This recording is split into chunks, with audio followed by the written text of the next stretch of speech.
Hello everybody, my name is Average Election Enjoyer, and today is November 13th of 2025. And in this video, I want to make sort of a vibe check from what we saw from November 4th with the elections and the special elections we saw on that day. So I want to look at some of these an interesting upcoming race and an interesting comparison that you might see with it. We're going to look at some of the past generic popular vote margins for the midterms, and we're going to be able to sort of try to gather a sort of where we're at kind of situation with where we're at in sort of politics right now. First of all, 2026 generic congressional vote.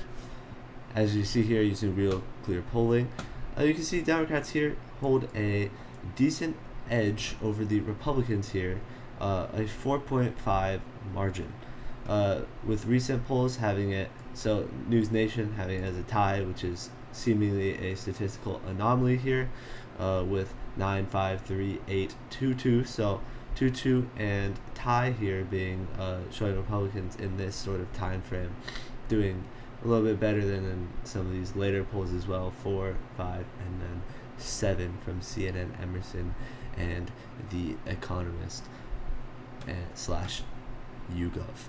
And something that I have to note is that when you look at these polls, these are simply snapshots in time. You cannot use these to very accurately predict races. You can sort of, as I was saying earlier with the vibe check, you can see sort of general vibes going forward with these polls. You can see who is currently up, but you can't, it only provides as a certain snapshot, and there is always a amount of error that can be seen within these polls.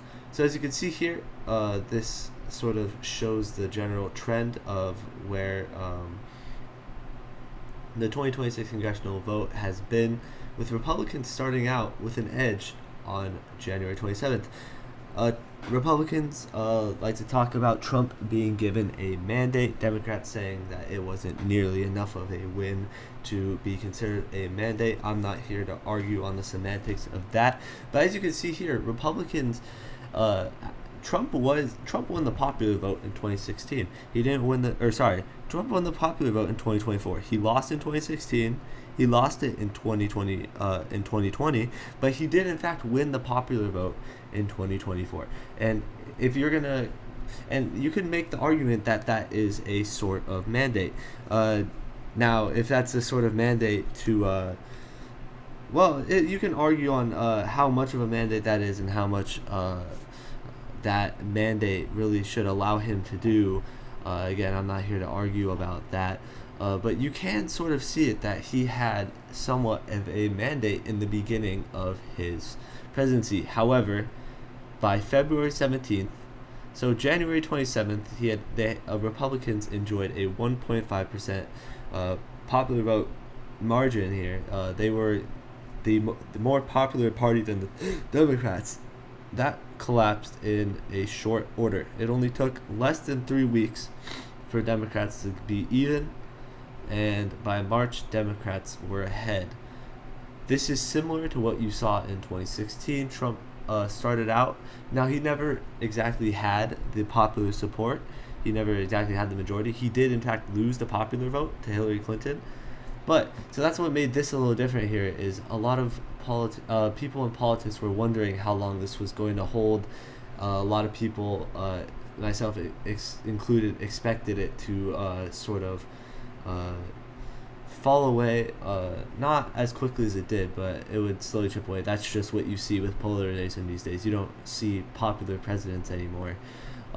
So his approval rating quickly started diminishing. But as you can see, his approval rating along with the Republicans. Now, this is the Republican generic congressional vote. This is not Donald Trump's approval rating.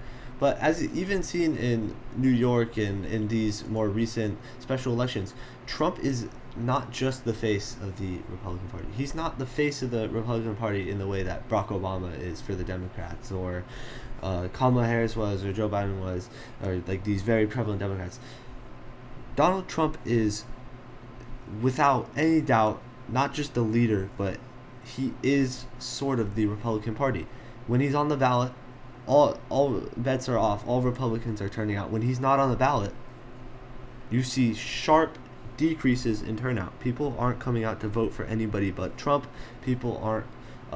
If Trump says something, then you're sure as hell that Republicans in the House are going to try to get it done. So you sort of see with Trump's. I'm guessing if you pull up Donald Trump's. You know what? I'm actually going to do that. Sorry about that little break. I actually decided that instead of just talking out of my ass, I decided that I would actually sort of show how they do in fact line up President Trump approval rating with the Republican Party approval rating. You can see here, similar to this chart over here, I'll bring this over, on January 27th, Republicans are about a point ahead, and as of January 28th, you actually see Donald Trump being 6 points ahead. So Republicans less popular than than Donald Trump is. That is not exactly surprising, but that is in fact. And as you can see, as Donald Trump's approval rating starts declining, that's when Republicans go underwater. And as it keeps on, as the disapproval rating keeps on increasing up to 12 points here as of November 13th, you can see as of November 11th here, it's also sort of falling. So you can see that these two sorts of graphs really do line up with each other. A third graph would be in the Trump favorable and unfavorable. This is all the way, by the way, from the beginning here. So you can see in 2015, he never really shared a level of favorability that you only saw here. As I said, this is sort of arguably somewhat of a mandate for Trump here. Now you can argue if the mandate gives him the power to do what he did, or what he's doing. I'm not here to argue about that, of course, but you can see that this brief time period shows that he did have somewhat of a mandate with the popular vote. However, at no other time has he enjoyed, other than this was the closest he got in 2016, is 5% disapproval. But as you can see here, his disapproval rating is not as high as it used to be. Holy cow, 21 points back. This was right after January 6th, of course, though. So you saw a lot of rallying against the Republican Party there. With good reason. January 6th is something that should never be forgotten in our nation's history. But as you can see here, 21% approval rating at nearly its peak, 35% just before 2016 election. So you can see. But anyways, this was the part of the graph that we're really looking at here. You can see, if I can find late January here, he has positive approval rating, and then boom, you can see that really starting to decrease, and that all three of these graphs really do sort of show a similar happening, where they show not only the Republican Party but Donald Trump falling out of favor, showing their connection. Versus you can see the Democratic Party here, extremely unpopular. Not a lot of people are really proving that, but Democrats are winning, and that is the big difference between the two parties right now. Is you can see the popularity of the Republican Party really following Donald Trump's approval rating, and you can see, well, of course Donald Trump's the president right now. If there was if the Democrat had a president right now, then that would probably the Democrats would probably follow a bit more. But Democrats are even more unpopular than the Republican Party is actually, and that is likely because of how many disillusioned Democrats there are who are not happy with the party but are voting for the Democrats because they don't like the other the other option. Sorry about that. They don't like the other option here. So these are, as you can see here, Republican favorability really following in Donald Trump's footsteps. Democratic Party just not very popular with anybody right now, as you can sort of see with this poll. So that is where we are currently at. We have one party who is following their president straight off a cliff, and we have one party who is extremely unpopular and has been unpopular for some time here. There's fortunately no graph here that shows that. We can go back to January, and you can see it's just never been popular, other than this one poll by Rasmussen, but that's one of the polls that you can sort of see wonky results sometimes. So as you can see, yeah. So we have one party who's sort of not popular at all, and one party who's sort of following their leader down the toilet. And to bring up the next sort of point here, Republicans sort of following Trump down the toilet enough that there's actually a race that is heating up in Tennessee that is sort of getting some national attention from Democrats as a potential upset. That being the Tennessee 7th District. This is a seat that is one of the 3 seats that is splitting up Nashville. If you didn't know, if you've seen the Tennessee map, they Republicans in Tennessee have split Nashville 3 ways to ensure 3 Republican seats. So that is sort of a similar thing that we saw in Utah, where they split up Salt Lake City multiple ways. However, Judge, recently threw out that map, put in 1 Democratic seat, so now Democrats are going to have a pretty safe seat in Utah for the foreseeable future. But that is not going to be happening anytime soon in Tennessee here. As you can see, Donald Trump carried the district by more than 20 points. However, what is interesting is people are going to be looking at this race, seeing exactly how much Democrats can continue to overperform. There were 30% overperformances, or 15% overperformances in Florida, and as you saw, there's been overperformances all across the board, especially in even bigger races. But you see, especially in the smaller races, that's where you see the most overperformances. There was a state house seat in Georgia that was there was a big overperformance there from the Democrat, and this is likely to be no different. I am not confident that the Democrat will win. Of course, Republicans still, of course, have a major advantage in this sort of race. However, there is some sort of historical precedent for a possible Democratic victory here. A lot of you guys don't know about this.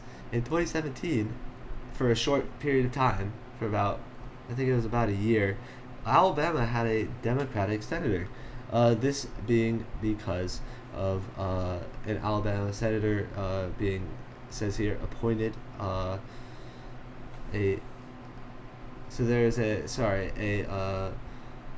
the incumbent Republican resigned from the Senate to serve as the United States 84th Attorney General, and that left space here for a Democratic candidate to win. That is because Roy Moore, extremely flawed candidate, and Doug Jones obviously didn't have too many sorts of controversies. But this is a result that might sort of set a precedence for Tennessee, and that being, it's an off-year election, low turnout election.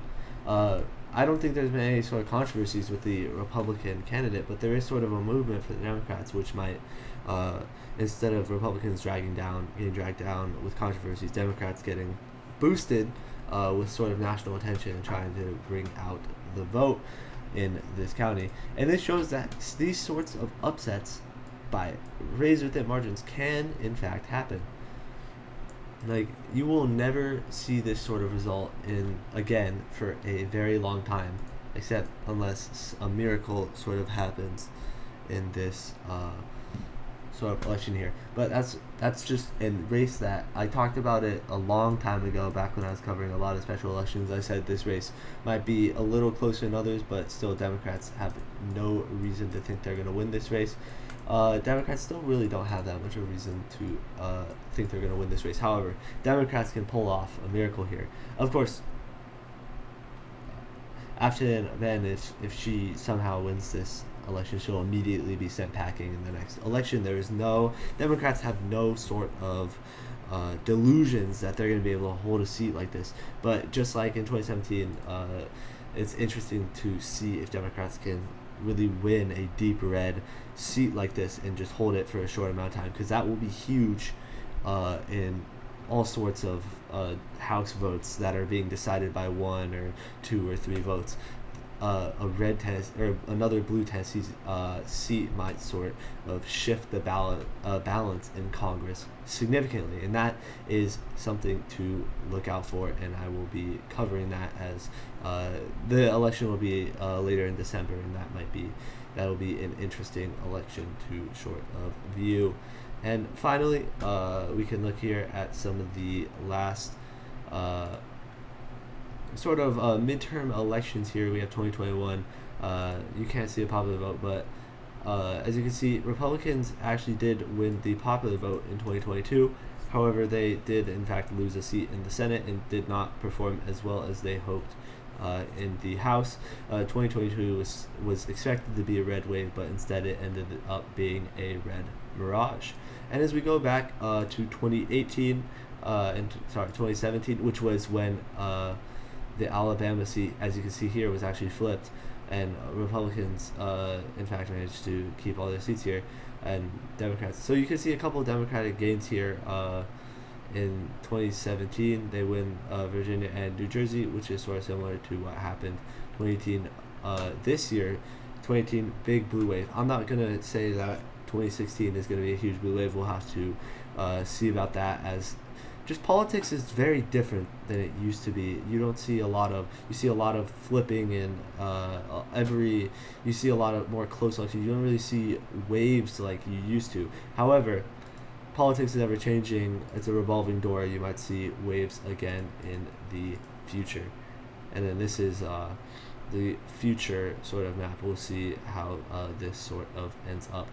And so just to end this video, just talking about the vibes of the current electorate and sort of how politics is right now, you can see that Democrats do have a edge coming into 2026. Trump in power, not very popular. He's sort of dragging his. You can argue if Republicans are dragging him down, he's dragging the Republican down. I think he's dragging the Republicans down because he is the face of the Republican Party. Like nothing like any Democrat is the face of the Democratic Party.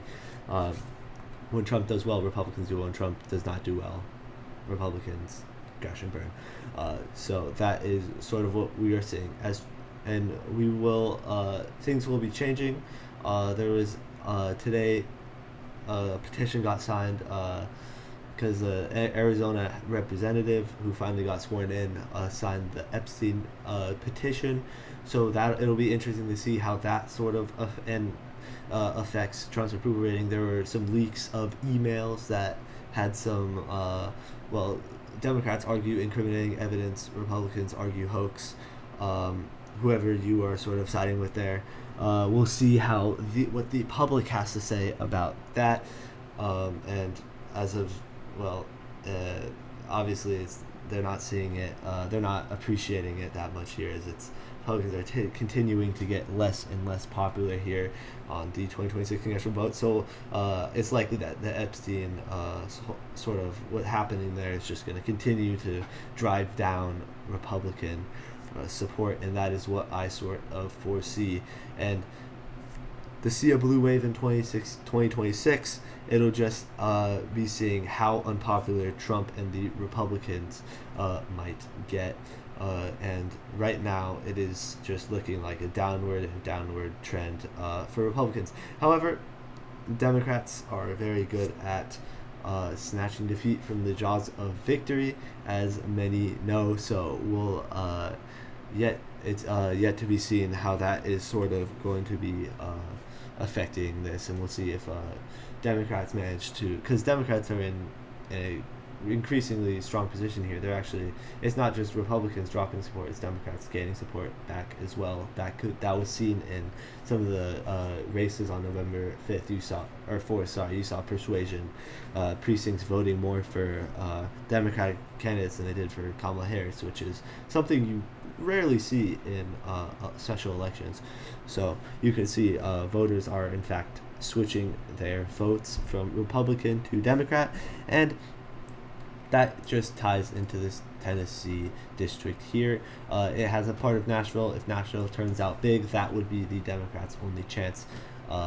So this will be a real tell, is if we see Republicans turning on Trump here and Democrats staying motivated, because I have no doubts Democrats are going to turn out, but we'll be seeing if Republicans are going to be switching more their votes to Democrat, and that will be somewhat of a decider here. And if Republicans just don't turn out, that would be the two outcomes. Republicans choose not to turn out. Republicans choose to vote Democrat, and we'll be seeing how that will be turning out.